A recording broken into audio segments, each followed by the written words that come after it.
राज्यातील शेतकऱ्यांच्या कृषी पंपांना दिवसा अखंडित आणि भरवशाचा वीज पुरवठा करण्यासाठी मुख्यमंत्री सौर कृषी वाहिनी योजना 2.0 चा विस्तार करून त्याची व्याप्ती वाढवण्यास काल झालेल्या मंत्रिमंडळ बैठकीत मान्यता देण्यात आली आहे। राज्यात शेतकऱ्यांच्या कृषी पंपांना दिवसा वीज पुरवठा करण्यासाठी मुख्यमंत्री सौर कृषी योजना 2.0 राबवण्यात येते।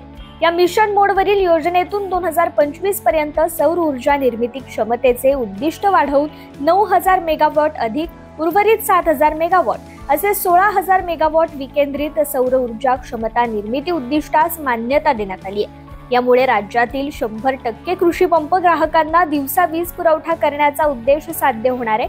यासाठी मुख्यमंत्री सौर कृषी वाहिनी योजना 2.0 अंतर्गत देण्यात येणारे प्रोत्साहनात्मक आर्थिक सहाय्य सुरू ठेवण्यास मान्यता देण्यात आली आहे। आगामी विधानसभा निवडणुकीच्या पार्श्वभूमीवर शेतकरी अडका झालाय। पीएम किसान योजनेचा 17व्या हप्त्याला महिना उलटत नाही तोच बुधवारी राज्य शासनाच्या नमो शेतकरी महासन्मान योजनेचा 4था हप्ता वितरित करण्यास सुरुवात झाली आहे। अमरावती जिल्ह्यात ई-केवायसी आणि आधार लिंकिंग केलेल्या 2,72,198 शेतकऱ्यांच्या खात्यात प्रत्येकी 2000 रुपये जमा होत आहेत। दी डेक्कन शुगर टेक्नॉलॉजिस्ट असोसिएशन इंडियाच्या वतीने दी माळेगाव सहकारी साखर कारखान्यास सन 2024 चा बेस्ट शुगर फॅक्टरी हा पुरस्कार प्रदान करण्यात आलाय। पुरस्काराचं वितरण हॉटेल JW मॅरिएट इथे national federation of cooperative sugar फॅक्टरीचे अध्यक्ष हर्षवर्धन पाटील, माजी मंत्री दिलीपराव देशमुख, साखर आयुक्त कुणाल खेमनार, SS भड यांच्या हस्ते करण्यात आलाय।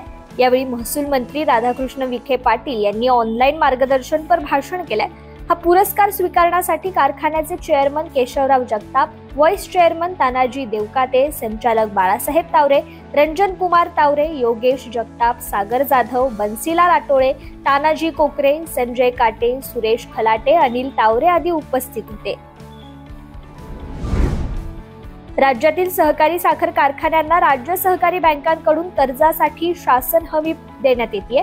या कर्जाची व्याजासह परतफेड करण्यासाठी संपूर्ण संचालक मंडळ वैयक्तिक आणि सामूहिकरित्या जबाबदार राहतील अशी अट टाकण्याचा निर्णय काल झालेल्या मंत्रिमंडळ बैठकीत घेण्यात आलाय।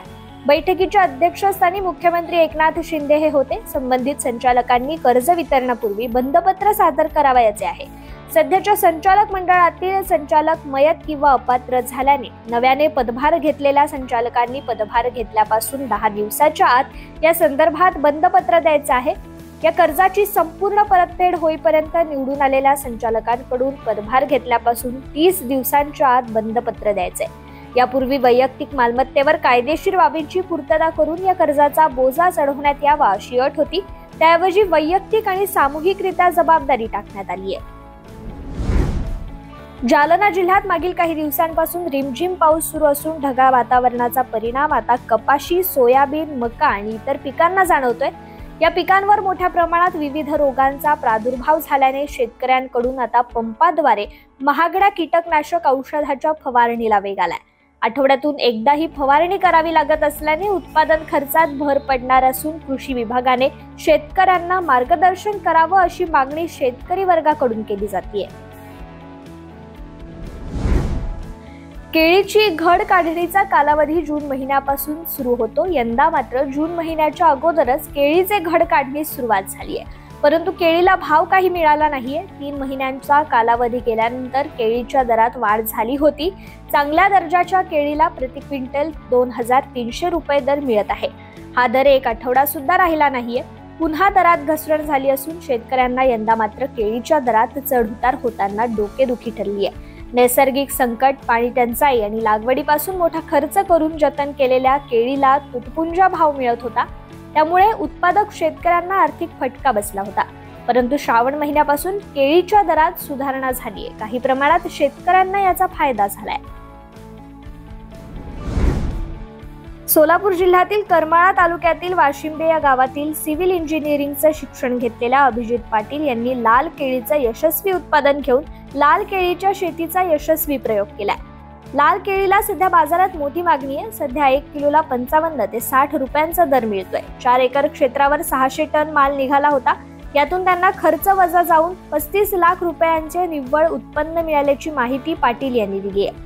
लाल केळी ही औषधी असते, त्यामध्ये पोषण गुणधर्म जास्त असतात।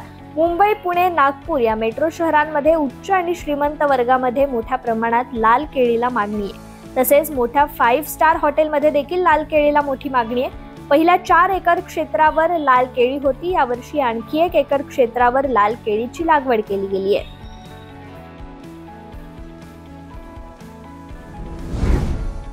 शुगरकॉन 2024 आंतरराष्ट्रीय साखर परिषदेच्या आयोजन समितीने श्री दत्त शेतकरी सहकारी साखर कारखान्याने सादर केलेल्या सब सरफेस ड्रेनेज प्रकल्पाचा क्षारयुक्त माती सुधारणे आणि त्याचा साखरेच्या उत्पादनावर आणि उत्पादकतेवर परिणाम या शीर्षकाचा शोध प्रबंध स्वीकारलाय.